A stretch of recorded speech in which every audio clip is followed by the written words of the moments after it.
Hello everyone, welcome to AC यानी ACT club.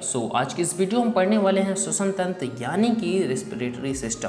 देखिए, इस टॉपिक से आपके एग्जाम में 1 नंबर, 2 नंबर, 4 नंबर, 6 नंबर तक के क्वेश्चन बनते ही बनते हैं। तो इस टॉपिक को चलिए अच्छे से समझते हैं। तो चलिए शुरू करते हैं। देखिए, सबसे पहले देखिए श्वसन लिखा हुआ है, श्वसन तंत्र आखिर ये होता क्या है। तो सबसे पहले देखते हैं, सांस लेने और छोड़ने की क्रिया को हम श्वसन कहते हैं। तंत्र इसमें जुड़ा हुआ है, यानी कि हमें बहुत सारे अंगों के बारे में इसमें अध्ययन करना है। देखिए, सबसे पहले देखते हैं ऑक्सीकरण क्या होता है। देखिए, ऑक्सीकरण में इसमें यानी कि श्वसन में ऑक्सीजन जरूरी होता है, इसलिए ये एक ऑक्सीकरण की क्रिया होती है। ठीक है, विदाउट ऑक्सीजन ये श्वसन जो है संभव नहीं होता है। दूसरा क्या है, ऊर्जा तथा ऊष्मा, यानी कि सांस लेने से हमें ऊर्जा मिलती है और शरीर में ऊष्मा भी बनी रहती है। यानी कि जब हम सांस लेते हैं तब हमारे पास ताकत भी आती है और ऊष्मा का मतलब गर्मी बनी रहती है हमारी बॉडी में, यानी कि हमारी बॉडी गर्म रहती है। और गर्म हमारी एक और तरीके से गर्म रहती है, रक्त परिसंचरण, यानी कि जो ब्लड का सर्कुलेशन है उसकी वजह से भी हमारी बॉडी गर्म रहती है। थर्ड है आपका अपचाई। अपचाई यानी कि होता है किसी चीज़ को तोड़ देना, कैटाबॉलिक कहलाता है, और किसी चीज़ को जोड़ देना एनाबॉलिक कहलाता है। श्वसन एक कैटाबॉलिक क्रिया है। देखिए, तो चलिए अब देखते हैं श्वसन अंग। देखिए, श्वसन अंग में स्तनधारी। अब देखिए, स्तनधारी किसे कहते हैं। देखिए, स्तनधारी उन्हें कहते हैं जो अपने बच्चों को दूध पिलाते हैं, यानी कि मानव भी स्तनधारी में आता है। ठीक है, तो ये जो मानव है सांस कहाँ से लेता है। तो आप सोच रहे होंगे हम सांस तो भाई नाक से लेते हैं, और नाक के अलावा मुंह से ले लेते हैं। अगर नाक बंद कर लिया जाए तो मुंह से ले लेते हैं, मुंह बंद कर लिया जाए तो नाक से ले लेते हैं। लेकिन एक्चुअल में ये दोनों रास्ते हैं, यहाँ से हम सांस नहीं लेते हैं। सांस हम लेते हैं फेफड़ों से। ठीक है ना, फेफड़ों से हम जो है सांस लेते हैं, यानी कि जो स्तनधारी होते हैं वह फेफड़ों से सांस लेते हैं। ठीक है, उसके बाद जो कीट होते हैं, कीट यानी कि जो कीड़े मकोड़े होते हैं, वो कहाँ से सांस लेते हैं। तो वो ट्रैकिया यानी कि श्वास नली से सांस लेते हैं। यानी कि वो डायरेक्ट जो है उनके रास्ता कहीं नहीं होता कि मुंह है, मुंह से लेते हैं या तो नाक से लेते हैं। उनका डायरेक्ट श्वास नली से, यानी कि डायरेक्ट यहीं से सांस ले लेते हैं। दूसरा होता है जलीय जीव। जलीय जीव यानी कि जैसे मछली इसलिए जो होती है वो गिल्स के द्वारा सांस लेती है, हिंदी में उसे क्लोम कहते हैं। ठीक है, अगला है मेढक। देखो, मेढक जो होता है वह कई तरीक़ों से सांस लेता है। देखो, पहला त्वचा से भी सांस लेता है, गिल्स से भी सांस लेता है और फेफड़े से भी सांस लेता है। अब देखिए, त्वचा से कब सांस लेता है। देखिए, त्वचा से जब सांस लेता है जब वह मिट्टी के अंदर घुसा हुआ होता है, यानी कि जब वह मिट्टी के अंदर घुस जाता है, बैठा रहता है, तो उस समय वह निष्क्रिय अवस्था में होता है, तो उस समय वह त्वचा से सांस लेता है। उसके बाद गिल्स से कब सांस लेता है। तो देखो, गिल्स से जब सांस लेता है जब वह पानी में होता है, तो वह गिल्स से सांस लेता है। अगला फेफड़ा से। फेफड़ा से जब सांस लेता है, यानी कि लंग्स से सांस तब लेता है जब वह जमीन के बाहर होता है, जब वह जमीन में चल रहा होता है, उस समय फेफड़े से सांस लेता है। देखिए, टैडपोल क्या होता है, जब मेढक जो है छोटा होता है तो एक मछली के आकार का होता है। मछली ही क्या होती है, एक मेढक होता है। छोटा जब मेढक होता है तो इसे हम टेडपोल कहते हैं। उस समय ये एक मछली की तरह दिखाई देता है, तो ये गिल्स से सांस लेता है। देखिए, देखते हैं हम श्वासोच्छ्वास यानी कि ब्रीदिंग। अब ब्रीदिंग में हम देखो क्या क्या लेते हैं। देखो, अंदर अगर हम सांस लेते हैं तो उसे कहते हैं निःश्वसन। ठीक है, अगर हम सांस को बाहर छोड़ते हैं तो उसे कहते हैं निःश्वसन। ठीक है, निःश्वसन निःश्वसन। देखो, अंदर ले रहे हैं तो निःश्वसन, बाहर छोड़ रहे हैं तो निःश्वसन। समझ गया, बाहर अगर छोड़ रहे हैं तो उसे क्या कहेंगे, निःश्वसन। ठीक, अब देखो क्या है कि जब हम सांस लेते हैं, और देखो इंग्लिश में अगर हम कहेंगे सांस लेने को तो उसे इंस्पायरेशन कहते हैं, और अगर बाहर छोड़ रहे हैं तो उसे एक्सपायरेशन बोलते हैं। ठीक है, अब देखो, जब हम सांस लेते हैं तो सांस में देखिए केवल ऑक्सीजन तो बस लेते नहीं हैं, हवा में जितनी भी गैसेस होंगी वो सारे हम ले लेते हैं। तो देखिए, पहला होता है नाइट्रोजन, तो 78% हम नाइट्रोजन ले लेते हैं हवा में। जो ऑक्सीजन होता है उसे भी 21% ले लेते हैं। CO2 0.03 या 0.04 भी होता है, तो उसे भी हम ले लेते हैं। तो हवा में जो जो होगा वो तो हम सब ले लेंगे, लेकिन हम जब छोड़ेंगे तो क्या क्या छोड़ेंगे। देखिए, नाइट्रोजन जैसा लिया हमने 78%, वैसे ही पूरा का पूरा छोड़ दिया। लेकिन जब हम ऑक्सीजन लेते हैं, लिया था 21%, छोड़ दिया 17%, यानी कि लिया था 21%, छोड़ दिया 17%, यानी कि 4% का गायब हो जाता है, 4% का डिफरेंस आता है। जो कार्बन डाइऑक्साइड था CO2 यानी कि 0.03% था, तो वो क्या किया हमने 4% छोड़ दिया। क्यों? क्योंकि जब ऑक्सीजन हमारे अंदर जाता है तो ऑक्सीजन जाने के बाद जब वो बाहर छोड़ा जाता है तो CO2 में बदल जाता है। इसे लिया हम एक भी नहीं थे, लेकिन जब छोड़े तो 4% हो गया। ठीक है, बस 4% का और 17% इतना ही हेर फेर रहता है, बाकी और कोई दिक्कत नहीं है। ठीक है, तो चलिए अब देखते हैं श्वसन मार्ग। अब देखिए श्वसन मार्ग क्या होता है। देखो, वायु जिस मार्ग का अनुसरण करती है उसे हम श्वसन मार्ग कहते हैं। ठीक, वायु जो है, वायु का मतलब है कि वायु जिस मार्ग से हमारे अंदर जाती है उसे क्या कहते हैं, श्वसन मार्ग कहते हैं। ठीक है ना, तो वायु जो है नाक के थ्रू जाती है। ठीक, तो पहला क्या होता है, नासा छिद्र। आखिर ये नासा छिद्र क्या होता है, तो देखिए नासा छिद्र सबसे पहले जब हम सांस लेते हैं तो नासा छिद्र से लेते हैं। नासा छिद्र में आपको बाल मिलते हैं जो छोटे छोटे धूल कण को चिपका लेते हैं, तो ये नासा छिद्र हो गया। ठीक है, उसके बाद नंबर है नासा कपाट। देखिए नासा कपाट क्या होता है, नासा छिद्र से थोड़ा सा आगे बढ़ेंगे तो हड्डी नुमा एक आकृति होती है जो नाक के पास रहती है, तो उसे कहते हैं नासा कपाट। ठीक है, नासा कपाट में एक चिपचिपा पदार्थ होता है जिसे हम म्यूकस कहते हैं।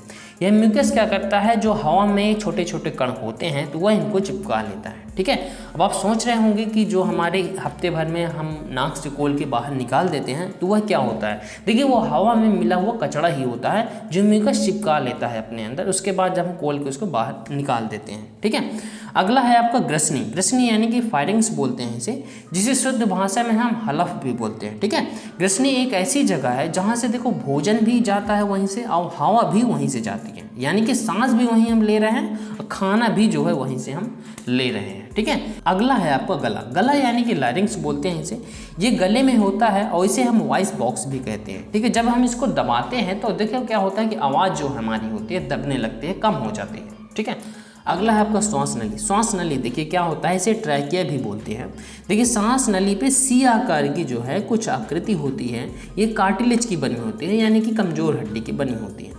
सी आकार की कार्टिलेज इस श्वास नली पाइप को जो है पकड़े रहता है। अब ये क्यों पकड़े रहता है, जब हमारे इस पाइप में हवा नहीं होती है तो क्या होता है कि पाइप जो है चिपक ना जाए, इसलिए ही इसे पकड़े रहता है। देखिए क्योंकि जब हवा नहीं रहेगी तो क्या होगा, अगर ये कमज़ोर का बना रहेगा तो क्या हो जाएगा, चिपक जाएगा, और जिससे क्या होगा हम सांस खींच लेंगे, फिर उसके बाद अगर हवा नहीं रहेगी, क्योंकि जब एक बार सांस छोड़ दिए तो हवा नहीं रहेगी तो ये चिपक जाएगा, जिसकी वजह से हमारी डेथ भी हो सकती है। ठीक है, अब क्या होता है, जब ये ट्रैकिया आता है 2 पार्ट में विभाजित हो जाता है, तो इसे हम ब्रोनकाई कहते हैं। ठीक है, ब्रोनकाई क्या होता है, आगे चलकर ब्रोनकाइटिस में बदल जाता है, यानी कि जो ब्रोनकाई यहाँ, तो ये तो ब्रोनकाई हो गया। ठीक है, ये दोनों यहाँ से 2 पार्ट में, देखो पहले ट्रैकिया आया 2 पार्ट में विभाजित हो गया, तो इसे हम ब्रोनकाई कहते हैं।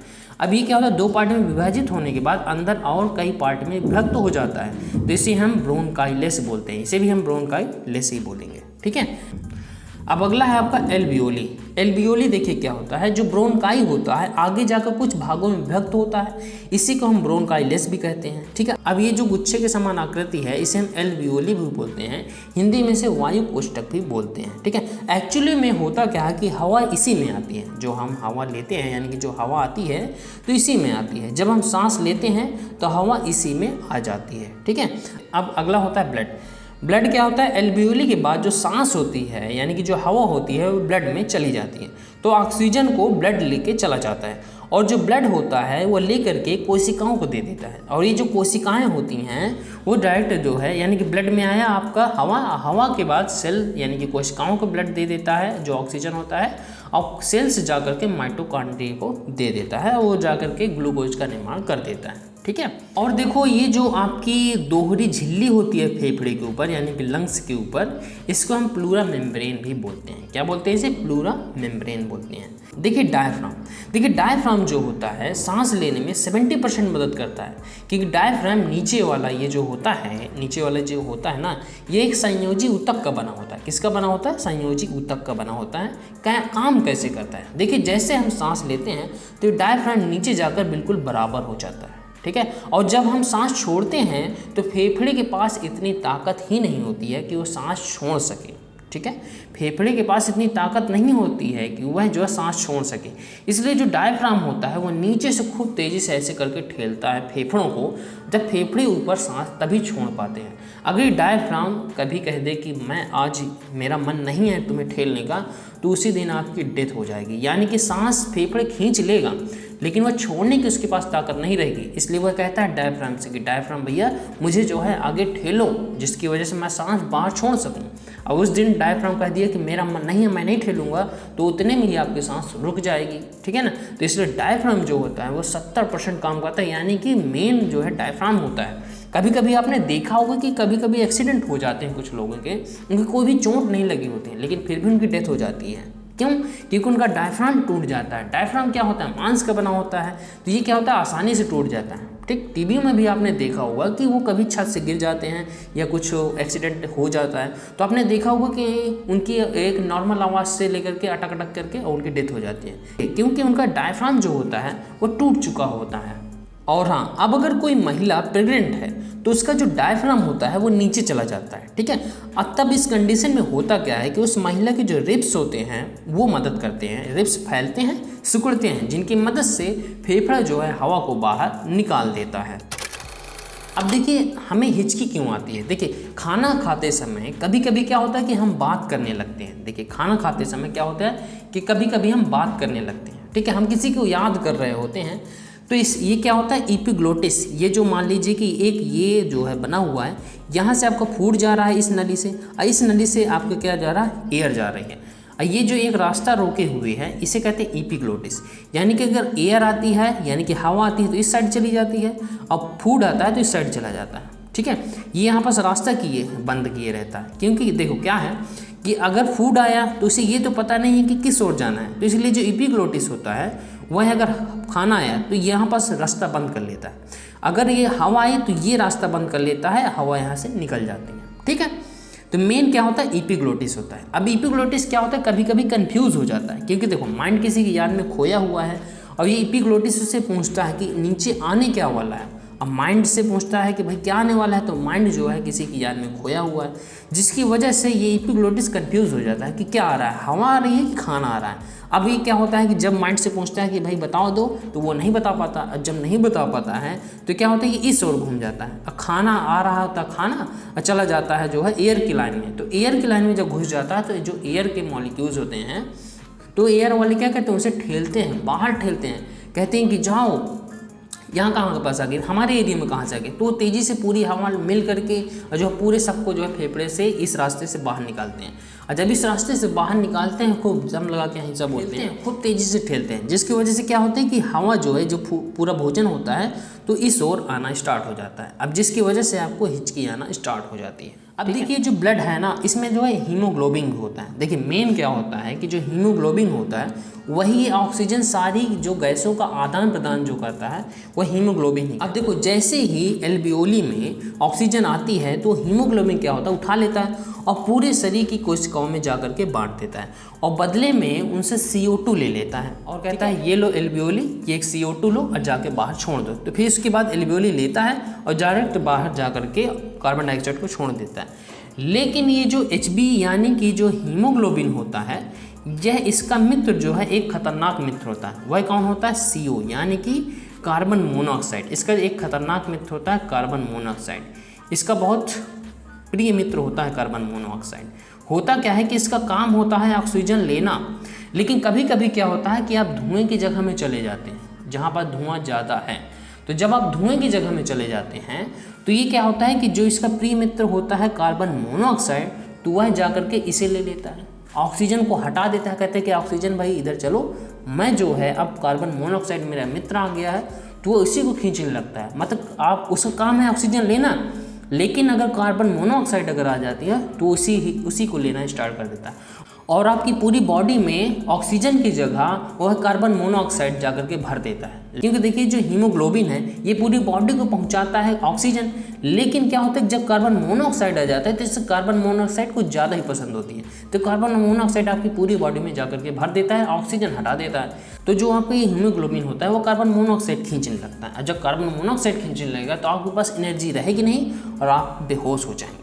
ठीक है। अब देखिए श्वसन भी जो है दो प्रकार के होते हैं, एक होता है आंतरिक श्वसन, दूसरा होता है बाह्य श्वसन। देखिए क्या होता है कि जो हवा अगर होती है फेफड़े में तो उसे कहते हैं बाह्य श्वसन, और जो हवा माइटोकॉन्ड्रिया ने अगर ग्लूकोज बना दिया तो इसे हम आंतरिक श्वसन कहते हैं, ठीक है।